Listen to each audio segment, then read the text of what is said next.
Бажаю здоров'я, шановні українці і українки. Звіт за цей день. Good health to you, fellow Ukrainians. A report on this day. I held a meeting of the staff. The main issues are the protection of our ports and the continuation of food exports by sea. This is a strategically important issue, and not only for our country. Last year, thanks to our Black Sea Grain Initiative, we managed to prevent a price crisis on the global food market. A price spike would inevitably have been followed by political and migrant crisis, particularly in African and Asian countries. Obviously, the Russian leadership is now trying to provoke these crises. Without our exports, the deficit in the global market will, unfortunately, be very tangible. And not only for the poorest countries.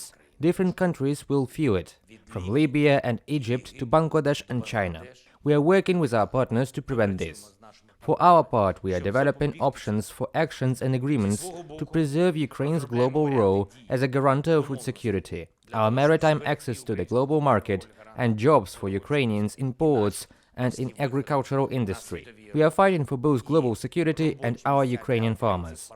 By the way, recently I met with representatives of African media, newspapers, radio, television, from South Africa, Nigeria, Kenya, Uganda, Ghana, Benin, Côte d'Ivoire.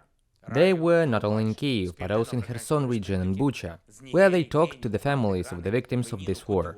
Every time journalists from other countries come to Ukraine and see the consequences of Russian aggression with their own eyes, they return home with the truth about this war. And we speak with them during interviews, not in English or French. We speak the language of truth. And this helps us a lot to keep and increase the world's attention to Ukraine, to our struggle for freedom. We talked to African media, among other things, about the situation with grain exports and Russian aggression against global food stability. And I am grateful to everyone in the world media who honestly tells their audience what they see in our region, in our country. Of course, there were reports from the military, intelligence, the security service, and the interior ministry.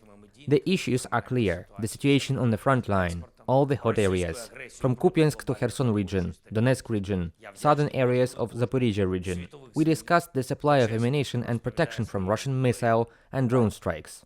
I would like to thank our Air Force and all the defenders of the sky from other branches and types of military forces. I am grateful for every downed Russian missile, for every downed Shahed, for saving the lives of our people and infrastructure, particularly in Odessa and the region. I am especially grateful to the 160th Odessa and 208th Kherson anti-aircraft missile brigades, the 302nd Kharkiv anti-missile regiment, and the warriors of the 14th Bogdan Khmelnytsky radio engineering brigade for timely target detection. Thank you.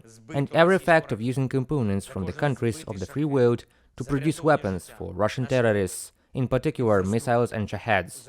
Every such fact will be our argument that the existing sanctions and pressure against Russia are not enough. The world must limit trade relations with the terrorist state to such an extent that no component from the free world can be used for terror. Today I held an important meeting on the spiritual independence of Ukraine, our further steps to protect the rights and legitimate interests of Ukrainian citizens in the field of religious relations. There will be news soon.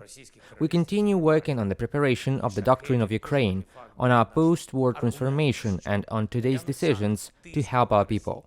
The Minister of Health and the Minister of Social Policy presented the concept of creating a network of rehabilitation centers in Ukraine to me. Different levels and functionality, but absolutely necessary rehabilitation services. The implementation has already begun. The ministers will present all the details. I met with the president of the Japan International Cooperation Agency.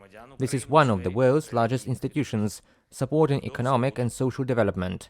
Its work is similar to that of, for example, USAID, which is already known in Ukraine.